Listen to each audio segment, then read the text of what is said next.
예, 안녕하십니까. 민법 및 민사특별법 강의 계속하겠습니다. 이번 시간에 우리 415페이지 담보물권이에요. 자, 물권의 이제 마지막 부분이죠.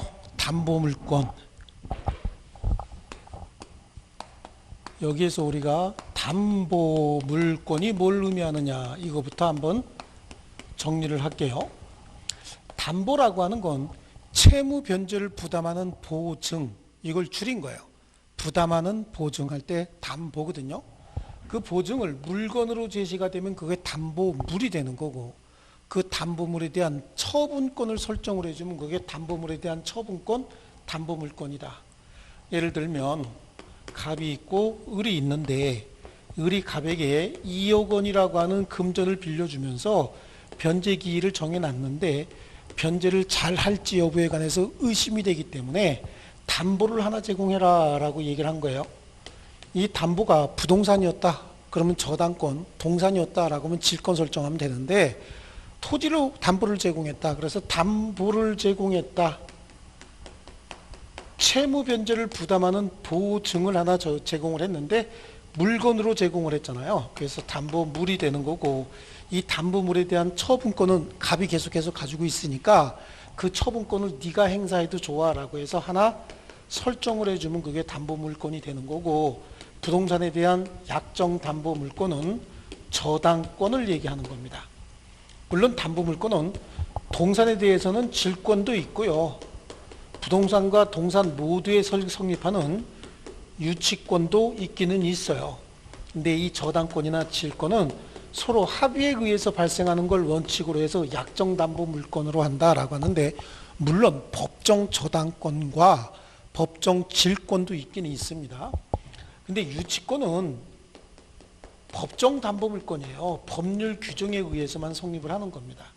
이 유치권이다라고 하는 건 그야말로 소송 등을 통해서 돈을 받기가 좀 어려운 채권들, 이런 거 있어요. 이런 거 어떻게 보면은 이제 세탁비라든지 자동차 수리비라든지 경미한 건축의 수리비 이런 거 얼마 안 되는 돈을 받기 위해서 소송을 하게 되면, 잘못하면 받고자 하는 채권보다 소송비가 더 많이 들어가는 경우가 있죠. 이걸 이제 배보다 배꼽이 더 커진다 이렇게 얘기를 하는데, 그런 경우에 소송까지 가지 않고 좀 간편하게 채권 변제를 받기 위한 제도가 유치권 제도입니다.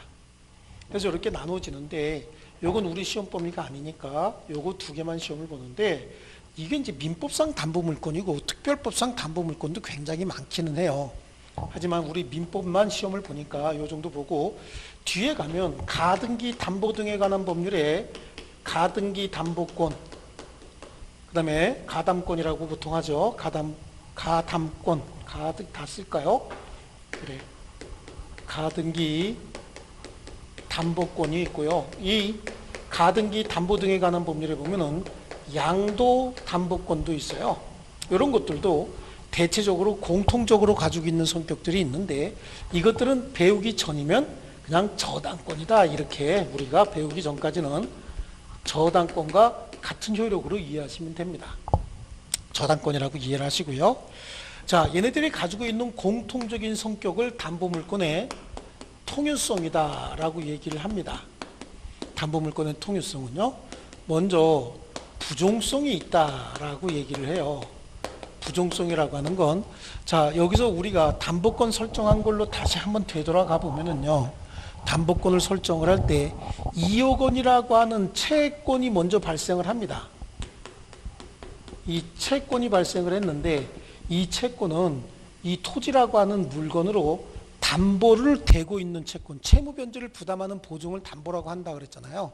이런 채무 변제 부담이 설정되어 있는 채권이다라고 해서 이걸 피담보 채권이다 이렇게 얘기를 하는 거잖아요. 이 채권과 담보물권으로서 저당권이 있는데, 이걸 주된 권리라고 하고 이걸 종된 권리라고 하거든요.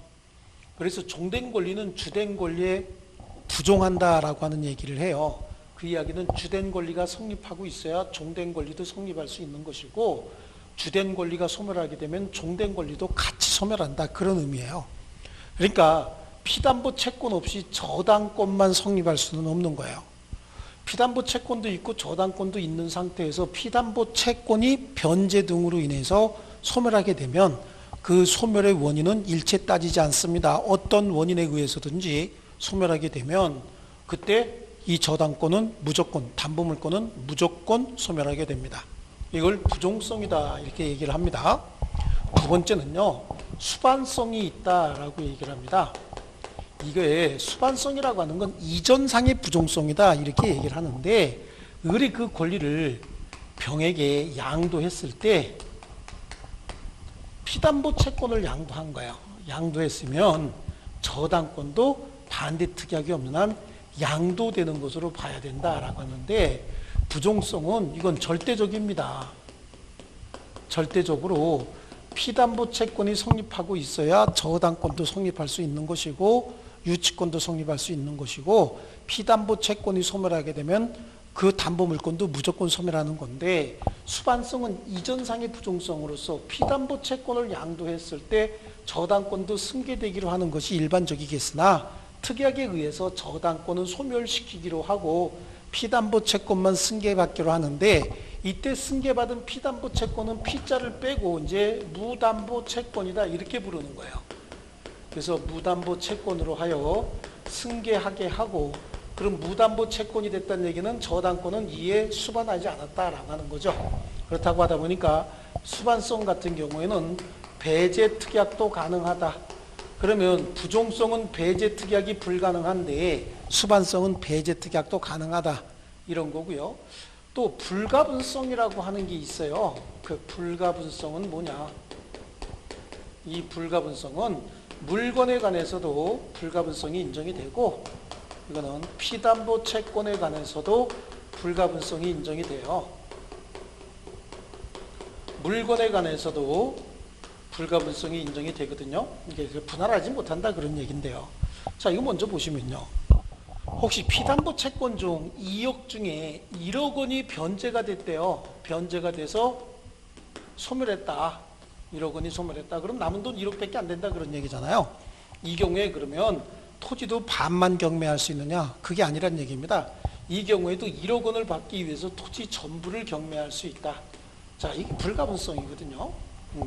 그 다음에 또 하나 있어요. 피담보 채권과 관련해서도 불가분성이 인정이 되는데, 유치권 가지고 잘 나오는 사례들을 가지고 설명을 드릴게요. 이렇게 다가구 주택이나 다세대 주택에 인테리어 공사를 한 공사업자가 있다는 겁니다. 창호 공사를 했다라고 하는 거죠. 이 창호 공사했는데 각 눈마다 100만 원씩의 공사비 채권이 생겼고 9개잖아요. 9개니까 총 900만 원의 채권이 발생을 했고, 이 900만 원을 주기 전까지는 목적물 인도 거절하고 계속 점유하면서 유치권을 주장할 수 있는데, 이거 다 점유하느니 요거 하나만 점유하면서 피담보 채권 900만 원을 전부 다 피담보 채권을 해서 유치권 주장할 수 있는 겁니다. 이게 뭐 피담보 채권의 불가분성 또는 물건의 불가분성이다 라고 얘기를 합니다. 그 다음에 가장 중요한 부분이 이제 요건데요. 물상대의성이다 라고 얘기를 합니다. 물상대의다 라고 하는 건 이게 이제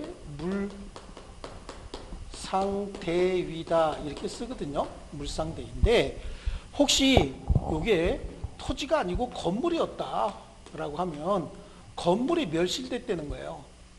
2억 원은 아직 받기도 전인데 건물이 먼저 멸실이 됐는데, 그 멸실된 원인이 이건 물리적 멸실, 법률적 멸실 다 포함하는 거거든요.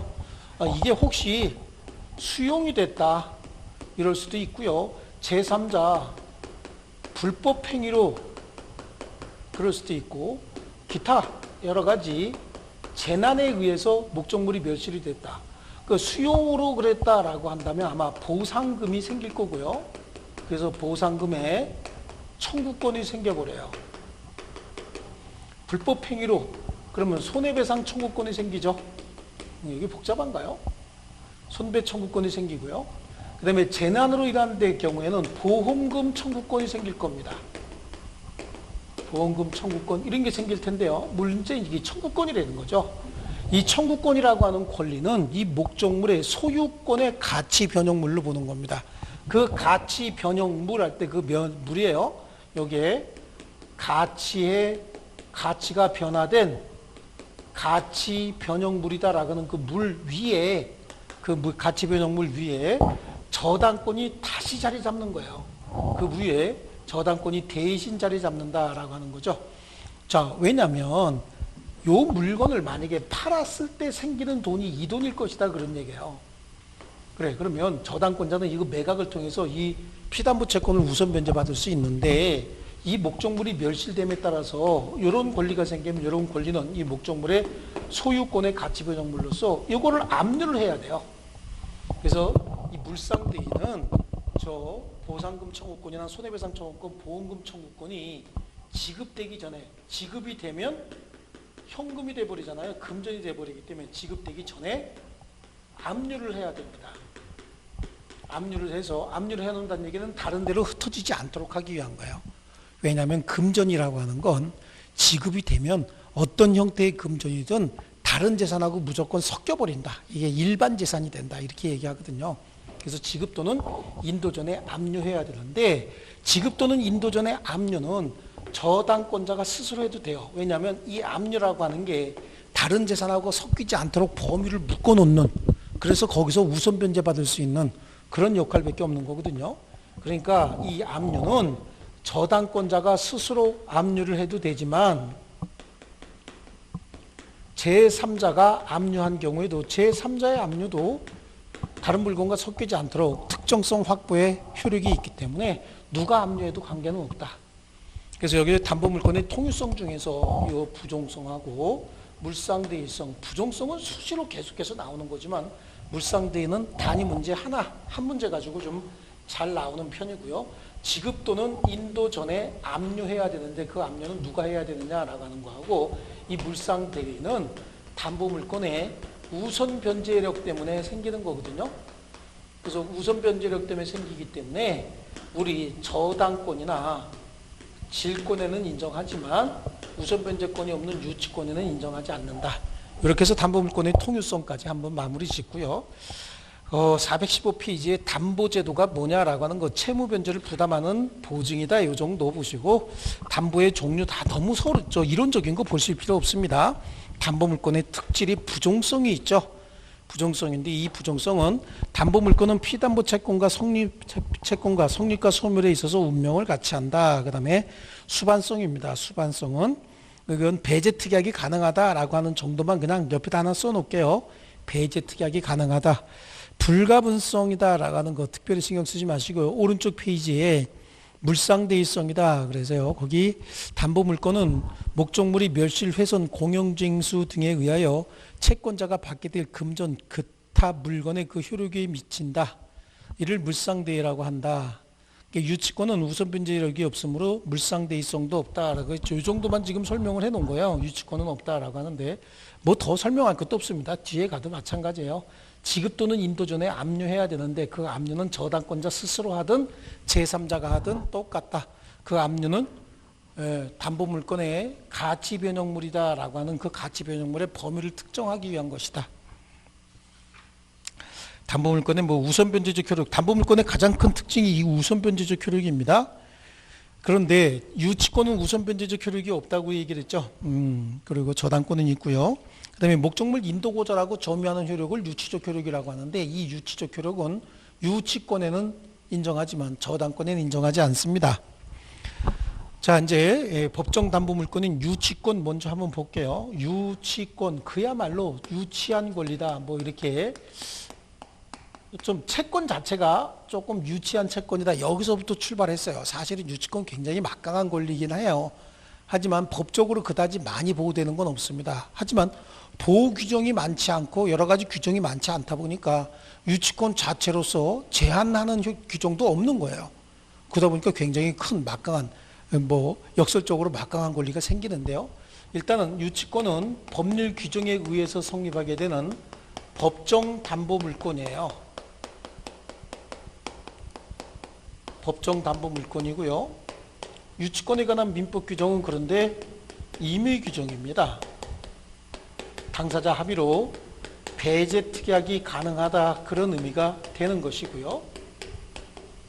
배제 특약할 수 있다라고 하는 거고, 타인의 부동산 또는 동산 또는 유가증권 모두에 다 성립하게 된다. 부동산은 토지뿐만 아니라 건물에도 성립하게 된다. 그런 의미가 있죠. 자, 유치권입니다. 그러면 유치권 먼저 성립은 어떻게 될 것이냐. 유치권이 성립하기 위해서는 배변 견적이 있어야 한다.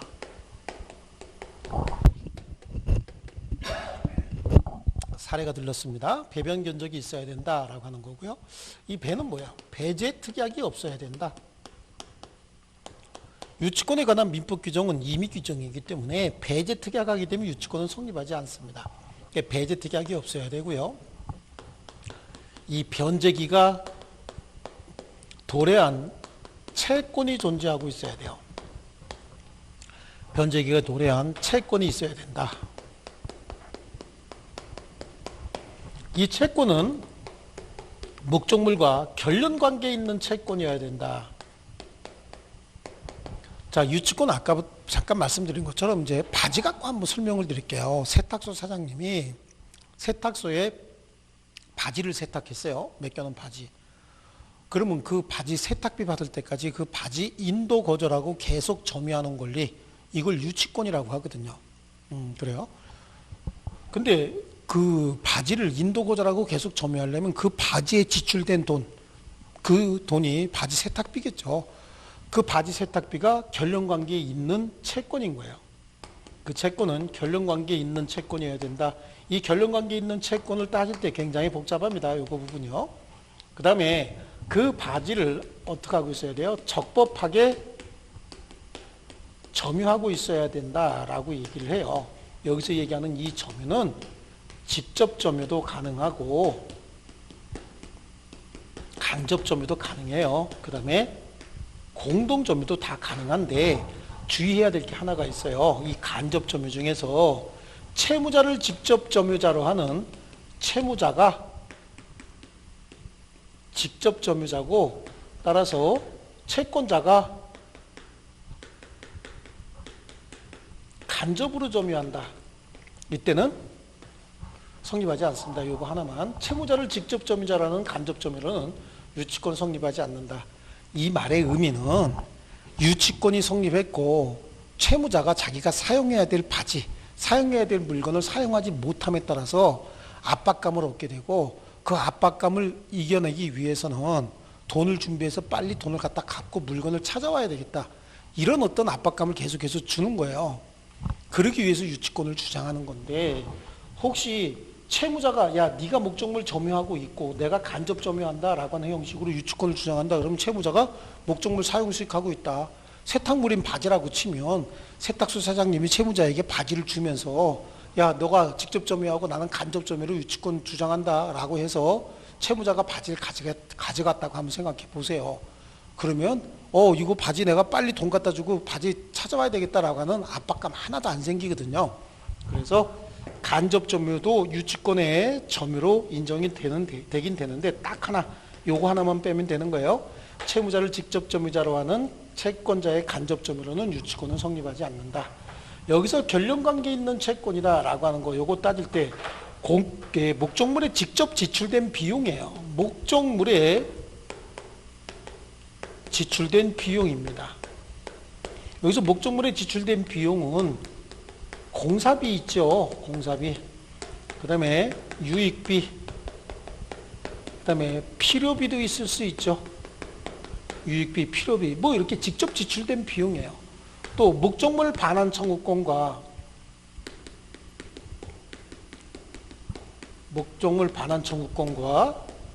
동일한 사실관계 또는 목적물 반환 청구권과 동일한 법률관계에 있는 채권, 이런 법률관계가 형성된 채권, 이런 것들이 결연관계에 있는 채권이고, 그 목적물을 점유하는 과정에 변제기가 도래한 채권이 있어야 된다. 결국은 이 채권과 목적물의 점유가 같이 있어야 유치권이 성립하는 거고, 배제 특약이 없어야 된다라고 하는 겁니다. 임의 규정이기 때문에 그래요. 그럼 이렇게 성립했으면 유치권은 어떤 효력이 있느냐? 네, 유치권자에게 인정되지 않는 효력도 있고 유치권자에게 인정되는 효력도 있어요. 유치권자에게 인정하지 않는 효력이다라고 하면 이제 유치권은 앞으로 유치원에 갔다 이런 어떤 개념을 가지고 한번 접근을 하시면 좀 좋은데요. 자, 유치원에 가면요 추하게 생긴 우물은 없다라고 얘기합니다. 물이 없다. 추금력이 없다. 우선 변제권이 없어요. 유치권 자체에 대한 물권적 청구권도 없다라고 얘기를 해요. 추금력이라고 하는 거는요 담보물권이 한번 성립하고 나면 그 이후에 소유자가 몇 명이 바뀌든 점유자가 몇 명이 바뀌든 관계없이 계속해서 쫓아다니면서 그 권리를 행사할 수 있는 걸 유치권이라고 얘기를 하는데, 유치권의 행사 방법은 오직 점유 하나예요. 그 점유를 상실하게 되면 유치권은 그냥 소멸하는 겁니다. 그래서 유치권자가 목적물을 점유하다가 그 점유를 뺏기게 되면 새로운 점유자에게 가서 다시 또 유치권을 주장할 수는 없습니다. 그게 추금력은 없다라고 얘기를 해요. 또 우선 변제권이 없다. 우선 변제권이 없기 때문에 물상대의도 불가능한 거예요. 이게 물상대의다라고 하는 건 우선 변제권이 있는 채권의 경우에만, 담보물권의 경우에만 물상대의가 가능한데, 이건 우선 변제권이 없다. 그냥 목적물 인도 거절하면서 계속 점유만 해야 돼요. 유치물이 선순위 저당권 등에 의해서 경매가 된다라고 하더라도 그 경매 개시 결정 등기 전에만 유치권이 성립되어 있으면 유치권 소멸하지 않거든요. 그래서 소멸하지 않습니다. 다만 유치권자는 새로운 경락인에게 자기가 유치권을 주장하고 인도 거절만 할 수 있을 뿐이지 채무를 네가 좀 변제해다오 이렇게는 못해요. 채무 변제 요구는 채무자에게만 해야지 새로운 소유자에게 할 수 없거든요. 그래서 인도 거절하고 계속해서 점유만 할 권리가 있는 거예요. 우선 변제권은 없고요. 물권적 청구권이 없기 때문에 점유권에 대한 물권적 청구권을 해결한다 이렇게 말씀을 드렸고요. 그럼 유치권자에게 인정되는 효력은 어떤 것들이냐? 유치원에 가면 경비는 많이 들지 않습니다. 간과하고 볼 정도는 경비가 발생한다. 그래서 경매권이에요. 유치권도 담보물권이기 때문에 경매권은 있는데, 경매는 보통 우선 변제 받기 위해서 하잖아요. 근데 우선 변제를 위한 경매가 아닙니다. 유치권자는 우선 변제권 없다 그랬죠. 그럼 뭐 하기 위한 경매냐? 경매를 통해서 돈으로 환가하기 위한 경매다. 그러니까 부질없는 짓이다 그런 얘기예요. 바꿔놓으면 선순위 권리자들이 다 가져가고 남는 거 있을 때 유치권자가 가져가야 될 판인데 경매하는 유치권자는 없죠. 그 다음에 비용상환 청구권이 있다라고 얘기를 합니다. 여기서 얘기하는 그 비용상환 청구할 때 이 비용은 필요비하고 유익비 얘기하는 거예요. 필요비, 유익비의 상환을 청구할 수 있는데, 유치권 행사 중에도 유치권자는 선량한 관리자의 주의를 다해서 목적물을 관리해야 되거든요. 그 관리하는 과정에 필요비나 유익비 지출해야 됩니다. 요소가 생기면요. 그리고 이 필요비나 유익비는 또 다른 유치권의 피담보 채권이 다시 됩니다. 이거 갖고도 별도의 유치권이 성립할 수 있는 거고요. 간이 변제 충당권이 있어요. 간이 변제 충당권이다라고 하는 건 네 가지 요건이 있어야 됩니다. 특별한 사정이 있어야 됩니다. 그래서 특별한 사정은 뭐냐? 자, 현재 목적물의 가액보다 채권자의 채권의 가액이 더 커지는 상황이 생겼다. 이런 상황이 생겼을 때 진짜 그 가액의 균형이 흩어졌는지 깨졌는지 여부는 감정인의 평가가 있어야 됩니다. 감정인의 평가를 거쳐야 되고요. 그렇다고 해서 또 자기 혼자 간이변제 충당할 수는 없고요. 감정인의 평가를 거쳐서 법원에 청구합니다. 법원에 청구하고요. 그래요. 간이변제 충당을 거쳐서 법원에 청구하고 미리 통지해야 돼요. 채무자에게 사전에 미리 통지해야 된다라고 하는 겁니다. 이게 간이변제 충당이고요. 그 다음에 과실수취권이 있다라고 합니다. 여기서 과실수취권이다. 과실을 수취할 수는 있어요. 하지만 수취한 과실을 바로 그냥 취득하는 건 아닙니다. 수취한 과실은 뭐 해야 됩니까? 변제에 충당할 수 있다. 과실로 수취한 과실로서 변제 충당하는데, 이때 변제 충당할 때는 과실에 대해서는 우선 변제 충당도 가능합니다. 우선권도 있다라고 하는 거예요. 변제 충당만 가능해요. 그 그 다음에 보존을 위한 사용은 할 수 있다. 이 보존을 위한 사용을 해서 얻은 이익은 부당이득이죠. 부당이득인데 이거는 뭐하고 똑같이 취급해버리면 됩니까? 과실과 똑같이 취급해버리면 된다라고 하는 겁니다. 그래서 변제 충당해버릴 수도 있다. 원래 부당이득 돌려줘야 되잖아요. 돌려줘야 되는데 돌려주고 다시 되돌려 받느니 과실처럼 할 수는 있어요. 어쨌든 부당이득은 돌려주는 겁니다. 그럼 돌려준 결과하고 똑같은 결과가 생기죠. 자, 그 다음에 유치권이 언제 소멸하느냐 이거 한번 보시면요. 유치권의 소멸은 자, 유치권은요. 유치원 졸업할 때 어떤 일이 벌어지느냐 그냥 참고사항으로 그냥 하는 겁니다. 시장님한테 상 받죠. 그래서 시청상을 받는다. 시인, 시효예요. 시효. 소멸시효거든요. 뭐의 소멸시효? 피담보 채권의 소멸시효입니다. 유치권의 피담보 채권의 소멸시효가 완성이 됐다. 그러면 유치권은 소멸하는 거예요. 그러면 여기서 의문이 하나 생기죠. 유치권 행사 중에도 피담보 채권의 소멸시효가 진행한단 말입니까? 예, 진행합니다. 그 다음에 또 소멸 청구에 의해서요. 이 소멸 청구는 둘 중에 하나예요.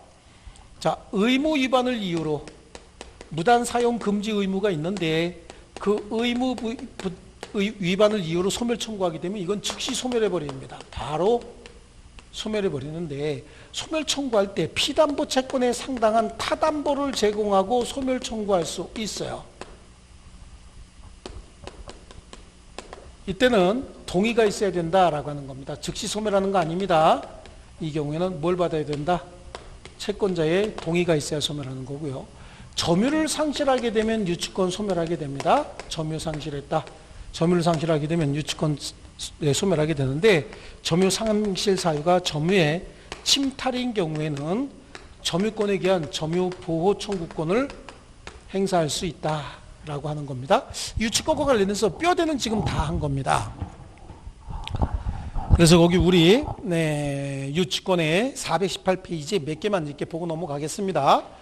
유치권이다라고 하는 건 타인의 물건이나 유가증권을 점유한 자가 그 물건이나 유가증권에 관하여 생긴 채권이 변제기에 있을 때 그 변제를 받을 때까지 물건이나 유가증권을 유치해서 채무자의 변제를 간접적으로 강제하는 법정 담보물권이다. 2번으로 가면 유치권의 법적 성질에 담보물권이지만 우선 변제권이 없고 우선 변제권이 없기 때문에 물상 대의성도 없다. 나머지 부종성, 수반성, 불가분성은 그대로 있다예요. 그 다음에 오른쪽 페이지에 유치권과 동시행의 항변권인데 유치권이나 동시행의 항변권 모두 공평의 원칙에 입각하고 있지만 유치권은 독립된 물권이고 동시이행의 항변권은 쌍무계약상 일종의 쌍무계약에서 발생하는 권능에 불과하다. 그런 정도로 그냥 보시면 되겠고요. 유치권의 성립이에요. 유치권이 성립하기 위해서는 타인의 물건 또는 유가증권을 점유하고 있어야 되고 그자가 이 물건이나 유가증권에 관하여 생긴 채권이 변제기에 있을 때 그 변제받을 때까지 물건 또는 유가증권을 유치할 권리입니다. 그러나 그 점유가 불법 행위로 인한 경우엔 적용되지 않는다라고 얘기를 하고 있어요. 그래서 배변 견적, 유치원에 가면 배변 견적도 된대더라. 그래서 적법한 점유 중에 결연관계 있는 채권이 있었고 그 채권이 변제기가 도래했을 때 배제 특약이 없으면 목적물 인도 거절하면서 점유할 권리, 유치권이 생긴다. 419페이지에 목적물은 그랬어요. 목적물은 여기 보니까 부동산, 동산, 유가증권 다 가능하다 이렇게 얘기하고 있잖아요. 그 다음에요, 채권과 목적물 사이에 결연관계가 있어야 된다라고 하는데 채권이 목적물 자체로부터 발생했다 그러면 공사비 이런 것들이죠. 유익비, 필요비, 필요시가 아니고 필요비 그래야 되는데 여기 또 오타가 있네요. 그렇죠? 필요비 이렇게 얘기를 해야 되죠. 유익비, 필요비요. 자, 그래서 목적물, 채권이 목적물 자체로부터 발생했다 그럼 옆에다가 그냥 하나 써놓으시면 됩니다. 공사비 뭐 이런 거요. 그 다음에 필요비, 유익비 이런 정도로 이렇게 보시면 돼요. 그 다음에 하나 둘 셋 넷 다섯 번째 임차인의 보증금 반환 청구권. 그 임차인의 보증금 반환 청구권은 목적물과 결연관계 있는 채권이라고 보지 않습니다. 결연관계 있는 채권이다라고 하는 건 목적물 자체로부터 발생한 비용 등을 주로 얘기하는 거고 그 다음에 결연관계 있는 채권이 아닌 것들이에요. 채권이 아닌 것들 보면 계약으로 생긴 채권 있죠. 계약상 채권들, 이거 결론관계 있는 채권이 아니에요. 그 다음에 상대방의 배신행위로 생긴 채권,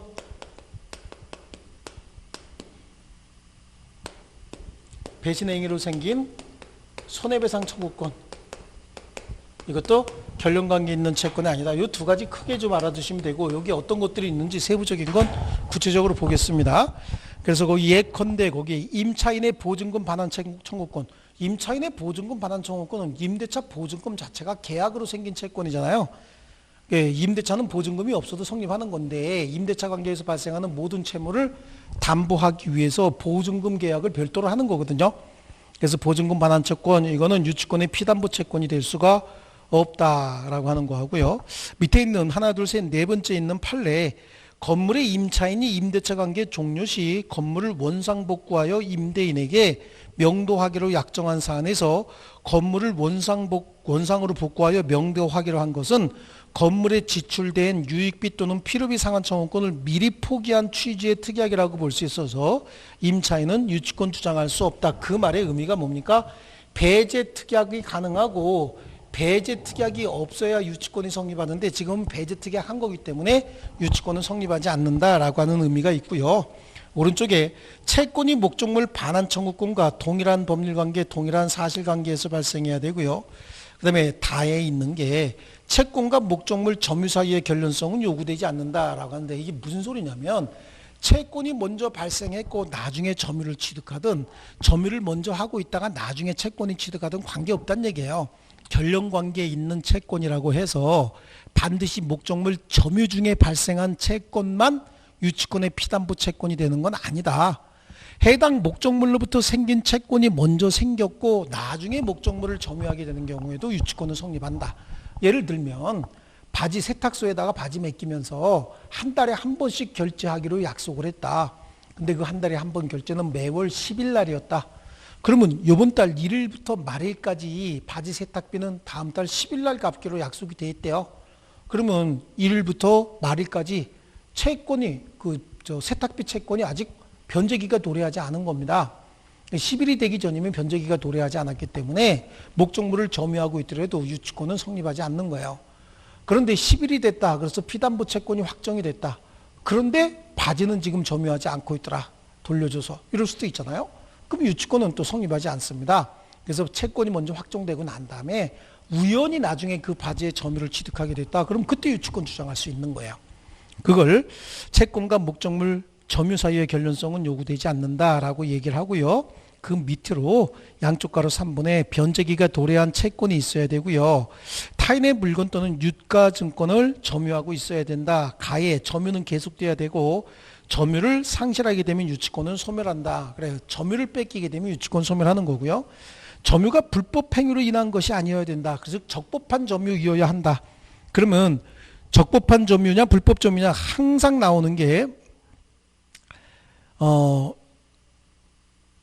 잠깐 넘겨보시면요. 임대차가 종료되고 난 이후에 그 맨 위에 나와요. 임대차 해지 후 계속 건물을 점유하면서 지출한 필요비나 유익비의 경우에는 유치권이 성립하지 않는다라고 하는 내용 나오고 있죠. 그거 하나 좀 잘 보시면 되고요. 당사자 사이에 배제 특약이 없었어야 된다. 지금 앞에 나온 내용이 또 나오고 있죠. 배제 특약이 없어야 된다라고 하는 거고요. 자, 오른쪽에 유치권의 효력인데, 유치권자는 어떤 권리가 있느냐? 목적물 인도 거절하면서 계속해서 점유할 권리가 있는데, 자, 거기에 가에 보니까 부동산 임대차에 있어서 유치 방법이다라고 하는데, 유치 방법 그냥 인도 거절하고 계속해서 점유하면 되는 거죠. 자, 넘겨보시면요. 유치권의 주장입니다. 유치권 물권이잖아요. 그래서 채무자뿐만 아니라 목적물의 양수인 누구에게나 다 주장할 수 있는 대세권입니다. 대세권. 그리고 다의 유치권 행사의 효과인데, 혹시 유치물을 내가 친구 자동차를 빌려서 타고 다니다가 고장이 나서 수리 맡겼답니다. 이때는 수리 맡긴 내가 채무자겠지만 그 차의 소유자는 내 친구거든요. 그러면 그 정비센터 사장님은 채무자인 나에게도 피담보 채권의 변제를 주장하면서 유치권 행사할 수 있지만, 자동차 진짜 소유자인 내 친구가 가도 피담보 채권이 변제되지 않았음을 이유로 유치권 주장할 수 있는 겁니다. 그러다 보니까 내 친구가 혹시 목적물 반환 청구권을 행사해버렸다. 그럼 판사가 뭐라고 얘기하냐면, 아, 유치권자가 유치권을 주장하니까, 야, 너 물건 받고 싶은 사람은 저 채무 변제하고 너 유치권자는 목적물 돌려줘라. 이렇게 판시합니다. 이걸 상환 이행 판결 또는 상환 급부 판결, 원고 일부 승소 판결 이렇게 얘기를 합니다. 그래서 유치권에 거기 다해 보면 유치권이 있는 물건에 대해서 목적물 인도 청구소가 제기되면 이에 대해서 피고인 유치권자가 유치권을 저장하는 경우에 세 번째 줄 판례는 원칙적으로 원고 패소 판결을 내려야 하지만 소송 경제 관점에서 채무 변제와 상환으로 물건을 인도하라는 일부 승소 판결, 이걸 상환 급부 판결 내지는 상환 이행 판결이라고도 합니다. 이런 판결을 하여야 된다라고 하는 거고, 양쪽 가로 2번의 경매권이에요. 여기서 경매는 우선 변제 받기 위한 경매가 아니다. 담보 물건이니까 경매권을 주되 우선 변제를 위한 경매가 아니다라고 하는 거하고, 간이 변제 충당권이라고 하는 게 있어요. 간이 변제 충당은 4가지 요건입니다. 네, 4가지 요건이 있어야 하는데 그 요건에 관해서는 한마디도 언급이 없네요. 일단 간이 변제 충당하기 위해서는 여기에 특별한 사정이 있어야 돼요. 그리고 감정인의 평가를 거쳐서 법원에 청구합니다. 그리고 채무자 등에게 미리 통지해 줘야 된다라고 하는 거고요. 그 다음에요. 간이 변제 충당의 요건 오른쪽 페이지 나에 있네요. 요건에 정당한 이유가 있어야 되고요. 유치권자는 감정인의 평가 있어야 되고요. 법원에 청구합니다. 그래서 미리 채무자에게 통지해야 된다. 이 4가지 요건이고요. 그 다음에 별채권이라고 하는데 유치권자는 우선 변제권이 없어요. 하지만 채무자가 파산한 경우에 유치권자는 별채권, 유치권을 행사 중에는요, 목적물을 안 돌려주고 계속해서 점유하다 보니까 그 파산, 채무자 회생 및 파산에 관한 법률에 의하면 유치권자에게 별채권도 줍니다. 그래, 너 받을 돈 얼마인데 도대체 목적물 인도고자라고 계속 점유하고 있는 거야? 이런 식으로 별채권을 또 인정해 주기도 합니다. 근데 이거는 우리 민법상 권리가 아닌 거예요. 이런 것 그냥 있다만 알아두시면 됩니다. 그 다음에 과실 수취권이 있다. 그래서 수취한 과실로서 변제에 충당할 수 있다. 그래서 두 번째 줄, 수취한 과실은 먼저 채권 이자에 충당하고 나머지가 있으면 원본에 충당한다. 그 다음에 유치물의 이용권인데 원래 유치물 사용수익권 없어요.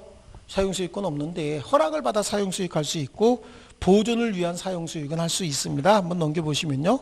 그 다음에 7번에 비용상환 청구권이 있죠. 유치권자가 유치물에 대해서 필요비를 지출한 때라고 얘기를 했잖아요. 그래서 비용상환 청구권, 이 필요비나 유익비에 관해서도 유치권이 또 다시 성립한다라고 하는 거 하고요. 그 다음에 오른쪽에 427페이지에 보면은요, 유치권자의 의무예요. 유치권자는 타인의 물건을 점유하면서 자기 권리를 주장하고 있는 자이기 때문에 선관주의 의무가 있고요. 나의 유치물의 사용, 대여, 담보 제공 금지 의무가 있어요. 자기 마음대로 사용할 수 없다고요. 앞에서 말씀드렸죠. 그 다음에 이렇게 의무를 위반하게 되면은 목적물 반환, 유치권 소멸 청구에 의해서 바로 유치권 소멸해버리는 수도 있어요. 그래서 이거 의무를 위반하면 안 되는 거고요. 그 다음에 유치권의 소멸입니다. 유치권의 소멸 사유 중에서 아래쪽에 있는 채권자의 소멸 청구부터 보겠습니다. 채권자 소멸 청구는 2가지입니다. 의무 위반의 경우 하나 하고 다른 페이지 보면 다른 담보를 제공하고 소멸 청구할 수 있다라고 하는 내용이 나오죠. 그래서 채무자는 상당한 담보를 제공해서 유치권의 소멸을 청구할 수 있다. 자, 그런데 이건 형성권이 아니거든요. 그래서요, 밑에 4번째 줄, 밑에 3번째 줄 유치권 소멸 청구 자체는 채무자 일방적 의사 표시로 충분하지만 담보 제공에 있어서 유치권자의 승낙을 요하므로 유치권자의 승낙 또는 이에 가름하는 법원의 판결이 있어야 유치권이 소멸하게 되는 것이고요. 그 다음에 점유를 상실하게 되면 유치권도 소멸합니다. 그런데 혹시 점유 침탈로 점유를 상실한 경우에는 1년 이내에 그 목적물 반환 청구권을 행사하게 되면 처음부터 상실하지 않았던 것으로 본다. 자, 이렇게 되고요. 그 다음에 오른쪽 페이지로 가면 이제 저당권이 나오네요. 저당권은 좀 쉬었다 하겠습니다.